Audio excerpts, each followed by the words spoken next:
मेहंदी मत लगवाइयो। महिलाओं की कटिंग सौंदर्य या मेकअप वगैरह जो भी कराना है किसी मुस्लिम कारीगर को अपने यहाँ ना रखें। क्रांति सेवना के मंचलों को बाबा की पुलिस पे भरोसा नहीं है। नमस्कार दोस्तों, उम्मीद है आप सब होंगे ठीक ठाक और फिट फाट। पेगासस से लोगों के फोन में तो झांका ही जा रहा था, अब निजी जिंदगी में, ब्यूटी पार्लर्स में, दुकानों में जा जाके झांका जा रहा है कि कोई मुसलमान लड़का किसी हिंदू लड़की को मेहंदी तो नहीं लगा रहा है। ऐसा कर रहे हैं मुजफ्फरनगर में क्रांति सेना के चीफ्स और उनके अध्यक्ष और उनके सेनापति, जो कि गली गली घूम घूम करके ये पूछते घूम रहे हैं कि भैया मेहंदी वेहंदी लगाने का काम तो नहीं करते हो। देखिए, मेहंदी का प्रोग्राम तो नहीं रखते आप? भाई मेहंदी मत लगवाइयो। मेहंदी का प्रोग्राम तो नहीं रखते? मेहंदी लगाने का तो मेहंदी का प्रोग्राम रखते हो लगाने का?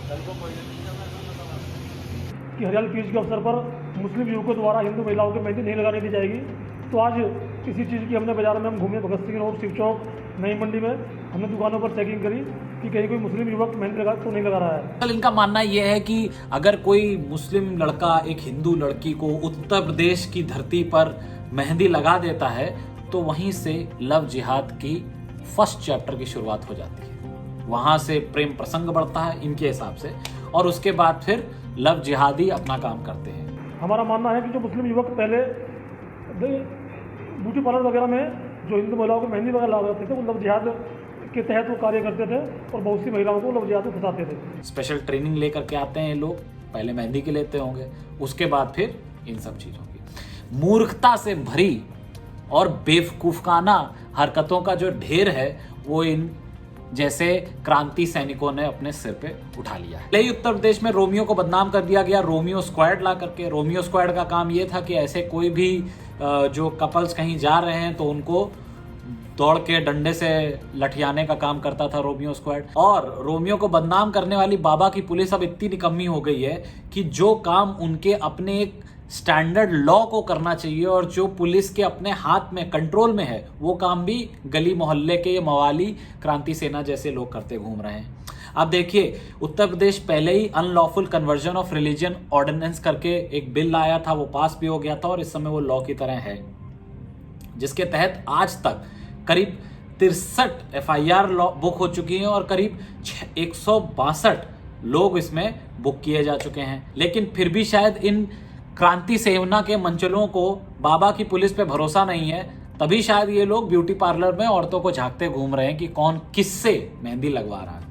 पिछले दिनों इसी ग्रुप यानी क्रांति सेना ने एक इंटरफेथ मैरिज को भी रुकवाया था, ये बोलते हुए कि वो भी एक अटेम्प्ट ऑफ लव जिहाद है, और उसके बाद फिर कोर्ट में केस गया और बहुत सारी चीजें हुई। समझने वाली बात यह है कि भैया किसी भी ऑर्गेनाइजेशन को इतनी छूट कैसे है एक आम समाज में कि वो किसी की पर्सनल लाइफ में झांक के देखे कि क्या हो रहा है और क्या नहीं हो रहा है। क्या ये मान लिया जाए कि इन बेवकूफ़ों को ज़्यादा समझ है और एक आम नागरिक को ये समझ नहीं है कि वो किससे प्यार करे, किससे शादी करे, किसके साथ रहे, किसके साथ खाए, किससे मेहंदी लगाए? क्या ये भगवा का अपमान करते हुए, गले में पट्टा माला डाले हुए लोग अब बताएंगे कि कौन क्या काम करेगा और कौन किस धर्म के लोगों को अपने यहाँ रखेगा? क्या वाकई महिलाएं जाकर के पूछती होंगी कि भैया मुस्लिम लड़का हो तो मत लगवाइएगा हमारी बेटी को मेहंदी? क्या वाकई ऐसा हो रहा होगा? या इस प्रकार की नीच सोच रखने वाले लोग समाज में कुछ नहीं फैलाते सिवाय भ्रम के, सिवाय डर के, सिवाय अशांति के। वो चाहते हैं कि ऐसे कोई भी केसेस सामने आए और उसके बाद उनकी राजनीतिक चमकार। अब पिछले दिनों आपने देखा वो पिंकी चौधरी, लड़की नहीं लड़का है भाई। पिंकी चौधरी भी कोई ऐसी ही सेना के अध्यक्ष हैं जो कि वहां पर जंतर मंतर में अपने ऊपर जिम्मेदारी ले रहे थे। काफी जिम्मेदार व्यक्ति हैं, वो जिम्मेदारी ले रहे थे कि भाई हम ही ने वो नारे लगवाए, और उसके बाद जब पुलिस ढूंढ रही है तो घर से भाग करके पता नहीं कहां बैठे हुए हैं। इस प्रकार के जितने भी फैक्शंस हैं, ये फैक्शंस अपनी राजनीतिक चमकार के लिए ऐसी बेहुदाएं हरकतें करते रहते हैं ताकि उनकी माहौल बनता रहे।